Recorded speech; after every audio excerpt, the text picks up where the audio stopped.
topic. So everybody is watching, and that's awesome. Gosh, Carly and I haven't done one of these for a long time, and it's just kind of good to be back into that. And I need that as much as I need to hear it. I need to hear it, talk about it. Obviously, this is what I do professionally as a clinician, but at the same time, I need to work and be disciplined about do as I say, not as I do. I don't want that. I don't want that to be me, because if I truly believe in what I'm talking about, then I should believe it enough to invoke that as a daily discipline. And it's just as challenging for me as it is for anybody else. So that's the reality of kind of me coming to the table. I'm a ex-Division I track athlete. I work in medicine. I mean, certainly from a toolbox standpoint, I have everything that I need to do. It's just a little bit more complex, right? When I'm just a little over, depending on who you ask, our kids, I'm definitely a little overweight. Exercise is hard if you haven't done that for a while. And a diet, especially a diet with a busy profession, and we have 4 children, it's difficult to kind of dial in some of that on a consistent basis. That's why I'm offering up starting with intermittent fasting. Why? Number 1, it's easy. Number 2, it's very sustainable. Number 3, intermittent fasting can still be just as awesome now as you're starting from the beginning. Even as you become incredibly disciplined and incredibly consistent over the next several weeks, several months, several years, intermittent fasting will likely still be a cornerstone in your breakthrough on a daily basis. And why? And we'll talk about that. Reason number 1, intermittent fasting is not a diet. It's a meal timing system. So we are compressing the timeline of when you eat and when you don't, in an attempt to invoke different physiologic mechanisms that are more helpful to some of our goals. And that's what, so adapt, I said the words, this is a key word that's really important, adaptive lipolysis. What that means is we are adapting the body into burning fat as fuel. A couple of key things that have to happen in order to do that. Number 1, your glucose levels or blood sugar levels have to be low. That occurs within a fasted state. You can have foods in there at times strategically with a preference towards a low glycemic index. There are certain foods that you take that will spike your blood sugar and then therefore your insulin levels through the roof. And there are some foods that are very healthy for you that just don't do that near as high as other foods. So being really cognizant of that is awesome. If you want to break your fast and whatever with a pizza and a beer, you may not feel the best, but you can very easily. This isn't a diet plan. Carly just typed in, and that's exactly what it is. We're not restricting certain foods, whatever. There's some different foods that I think will help you feel a little bit better, and I'm going to give preference to a low glycemic index on that. If you're breaking your fast with like ice cream cake, that's probably not the best pathway to helping you recover and receive the benefit from the discipline you just put into doing that. So again, right, if it's not straightforward, if it's not simple, if it's not something that you can kind of come in and out of with some consistency, then it's just not going to work for you. So how do you start intermittently fasting? And that is what is awesomely beautiful about intermittent fasting. So eat a light supper, preferably avoid any kind a high glycemic index food. After supper, I want you to start being really well hydrated. And there's going to be a preference to adding something a little saltier. And I don't mean like salt on the rim, because that will invoke a high glycemic index, that liquid. So push some water that has some electrolytes in it, just to kind of get ahead of what you're going to need as you get into a low blood glucose and then therefore lower insulin levels in your body. Your body will use some of the sodium in your blood to chase some of that, and you will lose electrolytes, and then you'll get potassium, magnesium will chase the sodium, and you can get fairly dehydrated fairly quickly while intermittently fasting, and that's normal, and you should expect that. So begin even like, hey, I had a light supper that was good, nourishing, kind of had a high protein content, and we'll talk about that just a little bit. Stay hydrated. If you want to close out your day with some Bravenly Gold, with the turmeric, apple cider vinegar, etc., Carly will even warm it up and kind of have it almost more like a tea. Awesome. Absolutely awesome, and a great idea. Now you wake up and you skip breakfast.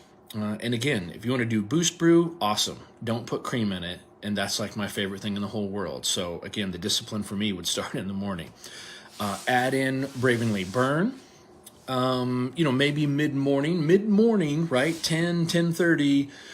Your body is used to some glucose on board that is now not there. That is going to be the key moment kind of between when you would have eaten breakfast and between lunch, where your body's like, what the heck is going on? And you're going to feel a little, possibly just a little hint lightheaded and just a little sluggish and just a little off of your typical routine. Again, if you want to add in a little Boost Brew, add in a little Rush, I'd probably really dilute that a little bit, because the dextrose in Rush, which is awesome for, yes, this is my therapy kit. Yes. See, here's some Rush. There you go. There's some Rush. It's good. Anyway, that's going to be a pinch point as you get into the intermittent fasting. So, gosh, come on. And then have a light lunch. Again, so one of the keys, so now we're about to break our fast. It's lunch. All we did is had a light supper. We're a little careful in the evening before that. So, yeah, so Carly's saying don't they say that calories technically? So, okay, yes, calories do break a fast, and we'll talk about that in a little bit. So basically this is what did I call it later? I'm a decisively dirty faster. True intermittent fasting, I am pushing water. I am not pushing anything else. I might add in a little electrolytes. There are no calories, whatever. And that is ultra discipline, and it's great. And it's a faster journey to adaptive lipolysis, which is to autophagy and ketogenesis. So we'll talk about that in a little bit. It's also harder. It's also harder because it's a larger departure from your typical routine. So just if you can be a decisively dirty faster, where I'm going to be really strategic about the calories I do add in my opinion, it's way easier to stay consistent with that. So for instance, we skipped supper. We had just a little, let's say, gold, which is turmeric, apple cider vinegar, etc., before I went to bed. Now I'm going into mid-morning. I'm staying really well hydrated, and I'm having a really light lunch. You just fasted for 18 hours. You just fasted for 18 hours. And it just felt like a busy morning because you skipped breakfast and whatever. It's really easy to do that. 18 hours is a pretty good fast, and all you did is just tweak a few things here and there. In fact, if you are just starting, like, hey, I'm going to intermittently fast, and I'm just going to do what he's saying, don't push it. Get to 18 hours, or i.e. noon the next day, and go ahead and eat a light meal. Just let's start out slow. Once you hit that 18-hour mark, a whole bunch of things begin to happen physiologically, which are awesome, and we'll get into that. But they can begin, you can begin to feel a little more, a little different than what you're used to. So the key is to acclimate. Now, time out. We all come to the table at different locations, at different states of health, etc. There are tons of studies that intermittent fasting is freaking awesome for a diabetic. I'm not saying we can completely eliminate the diagnosis of diabetes from your diet, but if you are an insulin-controlled diabetic, if you intermittently, that is a highly disciplined way of intermittent fasting. But if you're pretty hardcore about it, you can do really, really well consistently as a diabetic with just minimal medications. Anyway, that's another rabbit trail, but that's about the mark where you begin to feel a little icky. So again, if you come to the table, depending on where you're at, if at any time while you're fasting, especially as you get in several hours, if you begin to feel faint, lightheaded, heavily nauseated, you know what? This may not be maybe this is a speed bump that we're going to have to work through, or maybe this just isn't your day to intermittently fast. Maybe you were at a ball game for 18 hours and it was 100 degrees and you're really dehydrated, et cetera, et cetera. This may not be your day to do it. It may cost you from a physiologic standpoint too much that day because of whatever reason you brought into this intermittent fasting. Don't worry about it. Not a big deal. Again, this is an easy recipe. My recommendation is go ahead and add a little salt intake and quite a bit more water intake. And then we'll try it again in 4 or 5 days. No big deal. So you will acclimate to lower blood sugar levels over time as you do this more consistently. Lower blood sugar levels lead to lower insulin level. And that's kind of when you feel like, oh my gosh, I'm feeling a little nauseated. I'm almost just even a hint, whoosh, I just feel, oh man, I gotta eat something. I get it, and you're not wrong. And that's when you need to hydrate with electrolytes and stay in the saddle, unless you can't, no big deal. The whole point of this is adaptive lipolysis. We are trying to get the body to transition into a preference towards preferring fat as fuel.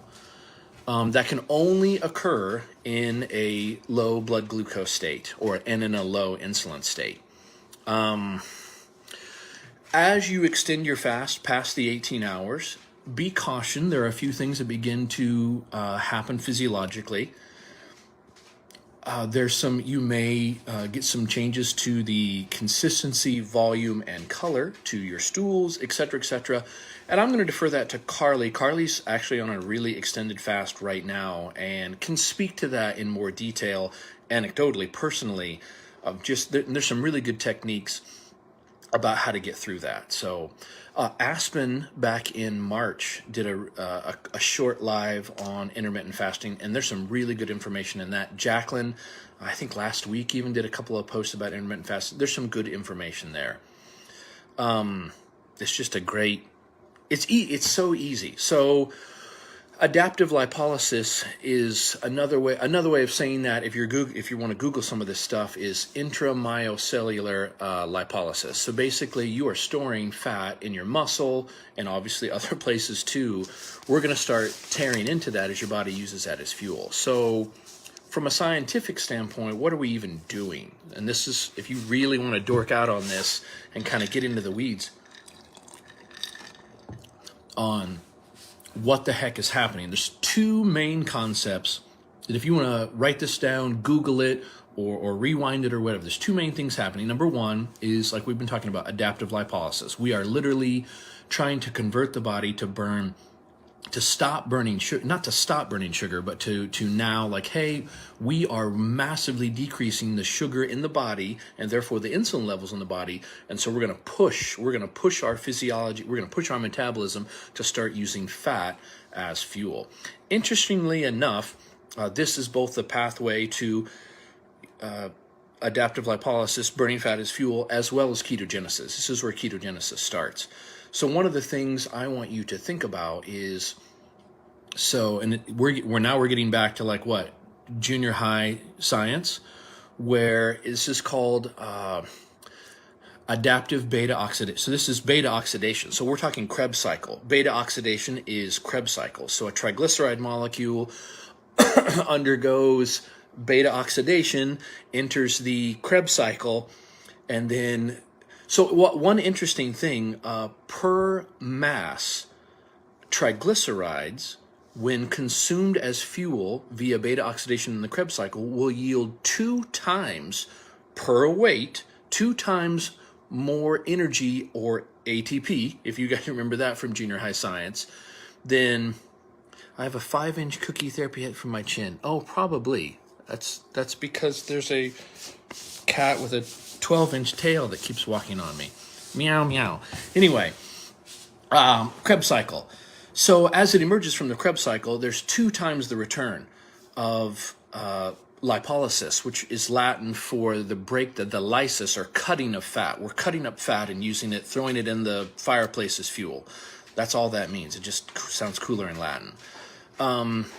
It's 2 times more energy. Yes, this is my German Shepherd. 2 times more energy produced from that pathway than either fat or than either glucose or protein. So it's extremely efficient, and we will talk about that in another live. If you can also invoke adaptive lipolysis as you exercise, oh my gosh, it becomes awesome, and we'll talk about that. A couple of things. So the second thing we get into autophagy, which is Greek for self-feeding. So basically you're feeding on your own cells. I know that's a really popular term right now. It's actually obviously right. Ancient Greek, it's a really old term. So to cut to the chase, the body suddenly is freaking out just a little bit, and that's okay. It's freaking out that he or she hasn't brought in glucose, which is the body's candy. Like, right, your kids everybody prefers glucose as opposed to some of the more complex forms of fuel. I lost my train of thought. Thanks a lot. As you get into that process, you become more adept at functioning down that pathway. And autophagy begins to hone. So it's all about the body's freaking out a little bit, thinking that our heydays are done and our days of overeating are done and glucose all over the place are done, and we need to get serious. The best way to talk about autophagy is we have a college kid. We don't, but a college kid that's been living off of tangential money coming in, and life is great and awesome, and all of a sudden they're figuring out, hey, I'm graduating, I'm not going to be living at home. I gotta figure a few things out on my own. So they start, dialing in the efficiency. So autophagy is the body's like, we're freaking out because we don't have any glucose. We need to start getting serious about what we're doing and how we do it. So it begins to feed on or consume the low-hanging fruit. So there are protein molecules, intracellular protein molecules that are all wonky. And yes, Lisa, I did use the word wonky, and I love it. Thank you. They're also not efficient because they have things on them that shouldn't be on there, or they are in a shape that's not quite right. It's just a little jacked up. So those are consumed.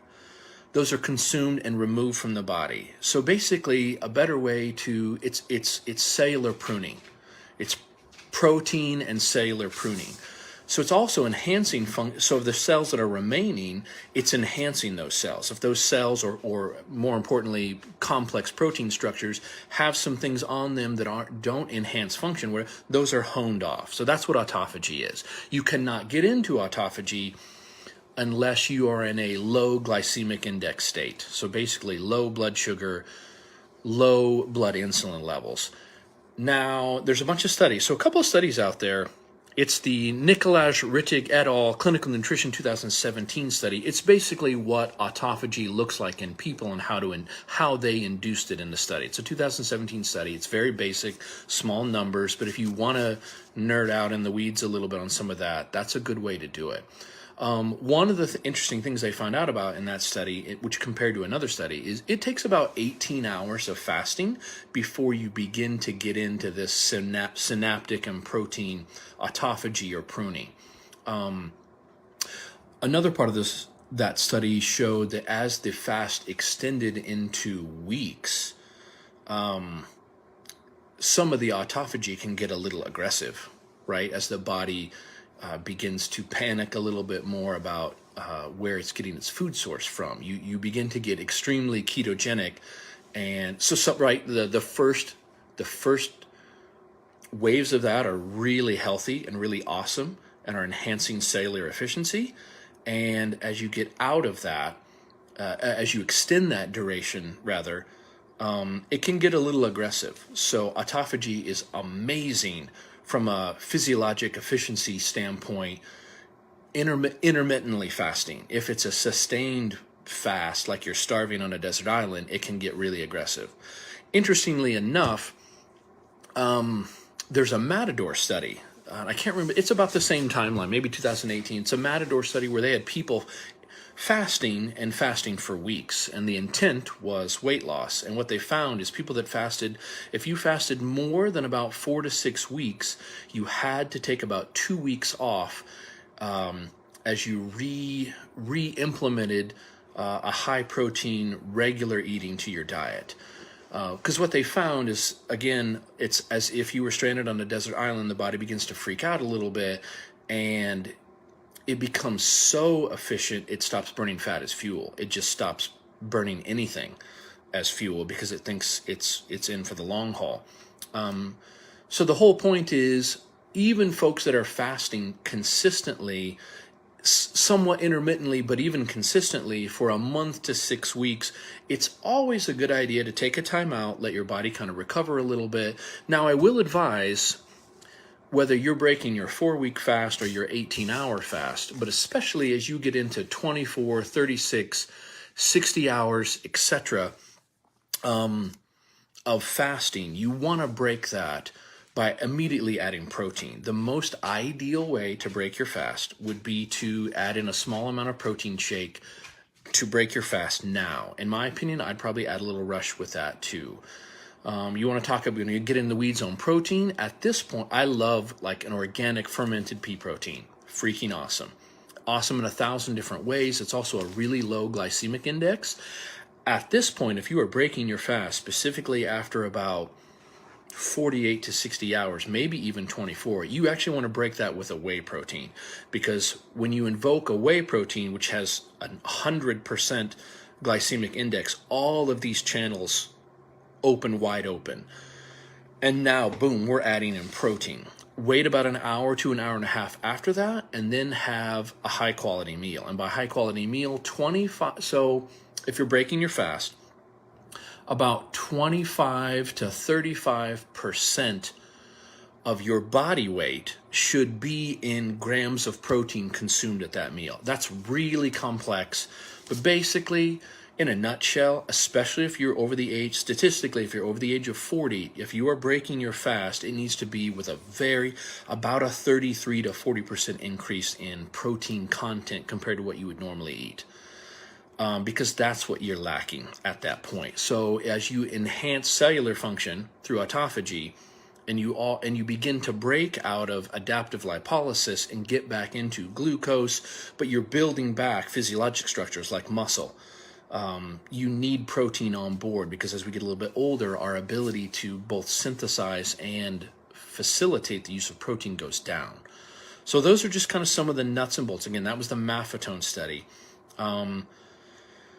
So those of us under 40, honestly, from a sports, so if you're under 40, even if you look at a young athlete, so let's say you're 25, if you look at the studies that are more athletic, kind of like sports performance based, they're adding in just as much, if not more, protein. So if you are also like, hey, I want to intermittently fast, but I also want to start working out, then you should be adding 25 to 30% of your body weight in grams of protein as you break your fast. Now, wait, this is where it just goes crazy.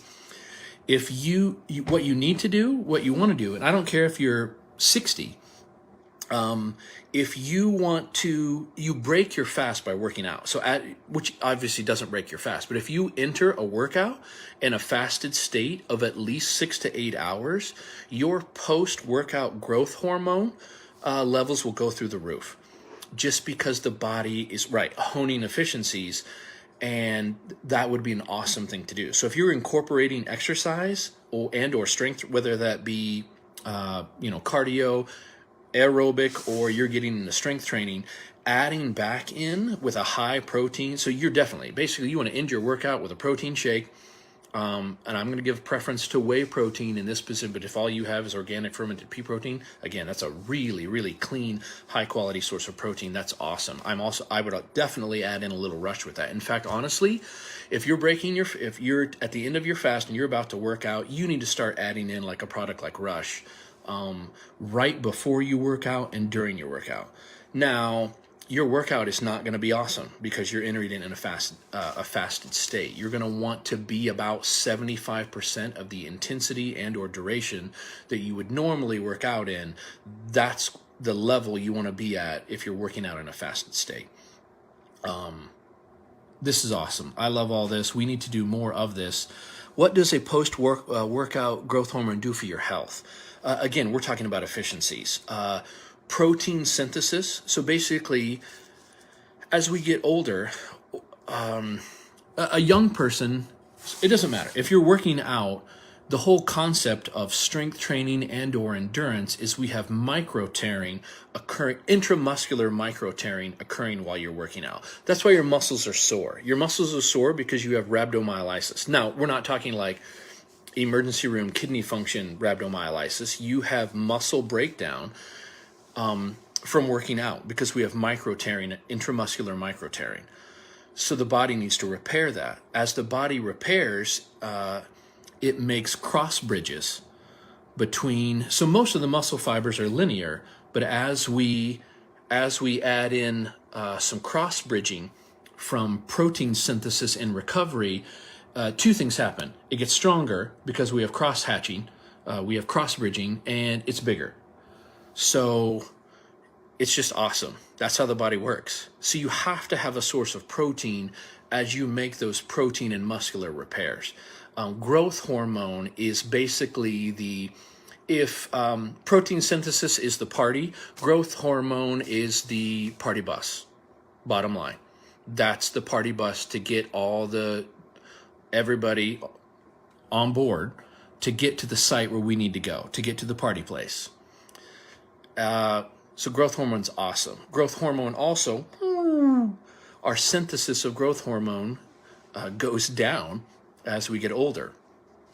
Growth hormone increases at night in everyone, and because that's when your body is powering down, if you will, and that's why your body is going to work to repair synthesis. That's why when you work out, you're like, hey, I feel freaking awesome. I just worked out. I feel great. And you wake up in the morning and you're like really sore. Why? Because there was a whole bunch of things that purposefully got trashed, like intramuscular micro tearing, during your workout, and your body is implementing a whole protein synthesis growth hormone pathway during the night to try and work on that. And then you add in delayed onset muscle soreness, which occurs about 48 hours post-workout. And, it's normal to be sore for a couple of days if you have a really big workout. And that's why your body is beginning the process of chunking things up by it's like road construction, right? We want a smooth road. The first thing they do is come in and so there's a whole bunch of road construction in Nebraska right now. The first thing they do is come in and tear everything up. And there's there's junk everywhere. And then they clean that up.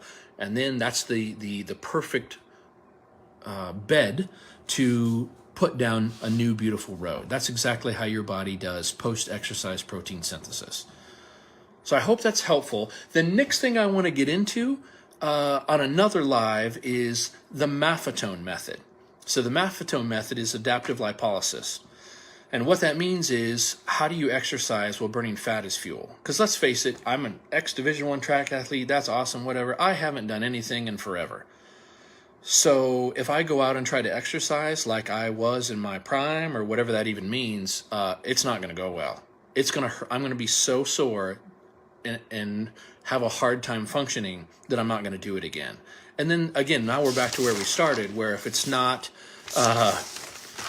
easy, if it's not sustainable, if it's not adaptive as I get better, I'm not going to do it if it's that hard. So I'm going to offer to you the Maffetone method, which is easy, not hard to do. It's so easy that I don't care how old you are, the chances are you can probably do it. If you can't do it every day, you can at least do it 3 times a week, and it's not even hard. And what I'm offering then there, just like consistent with all the other stuff we've talked about, as you progress and you adapt or you acclimate to this level of functioning, which is fat-based, lipolysis-based, all the efficiencies improve. So then we're decreasing cardiac output because we're decreasing systemic cardiac input increases while heart rate decreases because systemic vascular resistance goes down. What does that mean? It means we're honing efficiencies. So you're doing an awesomer workout. Yes, I said awesomer. While working less hard, because your body is getting more efficient. That is awesome if you're 20. It's awesome if you're 70. You can do that. And we're going to talk about it, how to do it. And honestly, like I already said, if you add that to intermittent fasting, our physiologically awesomeness is headed your way. So I hope you guys have a great Friday. Please put in some questions. I'll try to add in some resources to all of this. If you want to start dorking out on some of the maffetone ahead of time, or you want to, maybe I want to read through the Matador study on intermittent fasting and all that. Absolutely, I'll put some of that in the comments. What questions do you have? What's your breakthrough? What's your breakthrough? Hey, I want to do this. I want to lose a little weight. Definitely get in better shape. Feel better. I'd like a little improvement in my gut health. And I just want more energy. I want to sleep better. I want more energy. And I don't want it to be too hard. Let's be honest. And honestly, I don't want to dramatically, when I am eating, I don't want to dramatically change my diet. I love meat. I love an occasional malted beverage. And I just, if you're going to be a fun hater, then if my diet is not a meal timing system, and my exercise is not an adaptive, something that's fairly easy that I can get better at if I stick with it, I can stick with something as long as it's not really hard. No, I'm just being really honest. I don't have a ton of time, and right now I don't have a ton of discipline, so I need something that works for me. I hope that fits where you guys... Can I talk about how someone might use prayer and fasting next time? Absolutely. And that's something that Carly and I have been talking about. If you are extending your fast, i.e. beyond the 18 hours, because right, I mean, what makes the intermittent fasting program that I talked about super easy is half of it, not half of it, but a decent portion of it, you're sleeping. So from a discipline standpoint, it's not super hard during that time. What's crazy hard, I mean, you start skipping breakfast is not a super big deal, but if you start skipping breakfast, lunch, and now you're closing out with fatigue at the end of your day while still in a fasted state, that's when the suck really starts to come on. And I don't necessarily mean physiologically, I'm talking psychologically. Because, right, a lot of us use comfort, a lot of us use food and or beverage for comfort, whether that be an alcoholic beverage, whether that be a muffin, whether that be a donut, or all. For me, basically, that's probably all of the above. So there's some suffering in there. And I'm not talking legit suffering like Jesus on the cross suffering. I'm talking, okay, I am uncomfortable. What an awesome time to be like, you know what? I am uncomfortable, but discipline equals freedom. And I'm going to spend this time and pray. God, I love you so much. And thank you for the gift of my body. Thank you for, sorry, this is emotional. Thanks for introducing me to it again. I forgot what hungry felt like for a while. And I need you. I need you to help me get through this. And for me, this moment is significant, and I just want to I need you to come alongside me. What a gateway to, Lord, you're coming alongside me while I'm intermittently fasting. I also need you to come alongside my finances, my marriage, my job, my whatever it might be for you, helping me overcome my past. What a vehicle. Intermittent fasting can be an awesome vehicle in reequating your Lord to the Lord with some amazing intimacy. Because, right, it's raw. People say weird things that are more authentic when they have a low blood glucose. They're just a little more honest because the suck is real. And it's a really neat opportunity to be like, you know what? All I can think about is freaking eating right now. I'm so starving. I am going to just pound some scripture right now. Why not? That's why intermittent fasting for the purpose of drawing closer to Christ is a reason all by itself. You know what? I'm all I can think about is eating right now. I'm going to spend time in the Word. I'm going to journal about, what I'm feeling. Maybe you could, I want to hear an answer from God about an issue. You better fast, bro, or lady, um, or bruh, as our kids would say, just because it's intense, right? You need to enter an intense state psychologically, emotionally, physically, spiritually, if you want to hear a breakthrough spiritually, right? It makes perfect sense. You got to embrace the suck a little bit if you want to make a breakthrough in your finances. You want to make a breakthrough in your physiology, in your diabetes, in your marriage, in your exercise, in your eating, in your walk with the Lord. So I hope that's encouraging, and I look forward to hearing from you, and I look forward to doing this again. See you guys.